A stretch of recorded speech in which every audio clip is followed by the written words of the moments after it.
Hi, Northlake family. Pastor Jeff here. The other evening, I was trying to get the lawn mown before a storm was approaching. And in fact, just as that storm was beginning its big warning drops, I was finishing the end of the lawn. Didn't quite get to the trimming I need to do, but I was done with that. And went in the house and cooled off a little bit. And then as that storm blew over, and was a distance away from our house, further to the east. There was just a spectacular rainbow out there, a magnificent rainbow that just charmed me, and I sat and gazed at that for a good while.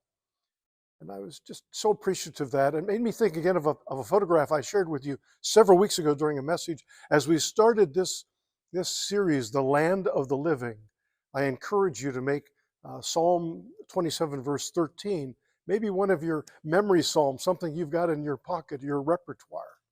I believe that I shall see the goodness of the Lord in the land of the living. And there's so many ways that we experience that, to see the goodness of the Lord in the land of the living. Shortly after that storm had gone by and the rainbow had begun to dissipate, I was back outside again to take care of a few other things. And right away I could hear a fish crow, and I could hear a cardinal, actually a pair of cardinals that are in our yard, and a hawk and an osprey. Those are the ones that I knew for sure. I just thought, I'm in the midst of the land of the living. And it was a great experience. And of course, I've been mindful of that as we've been talking about that through July. But then also when I came to church the next morning, I could hear the laughter of the children at the playground at Little Blessings.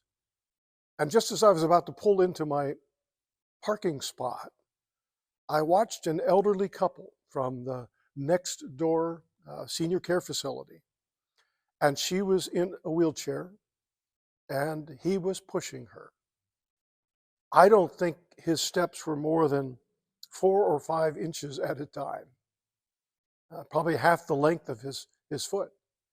And he was leaning on the wheelchair and slowly pushing her up the slight grade in our parking lot. And then turned the corner and actually watched as they walked a distance away.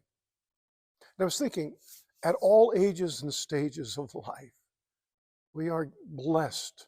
We're truly blessed to be in the land of the living. I looked at that couple. They had masks on, probably because the masks are required in their community where COVID has been back more again. But outside, they had taken off those masks, or they were hanging down below their chin. And it was just a beautiful moment to realize that all around us, if we're looking, we realize we are in the land of the living. And if we're looking, we see the goodness of the Lord in the land of the living. And I mean living now, not only biologically, not only physically, but also spiritually. Spiritually, that we are alive in Christ. And in that sense, no matter what else is going on in the world, we can still feel fully alive, full of hope, a sense of purpose, a sense of delight, a sense of connection. For that is what it means to be alive, ultimately, to be connected to God in Jesus Christ. So I hope you experience that in your own ways, in your own neighborhood, in your own home, as you come to Northlake. I hope you are being mindful of the land of the living. How are you seeing that, experiencing it? I believe that I shall see the goodness of the Lord in the land of the living. And you shall too. God bless.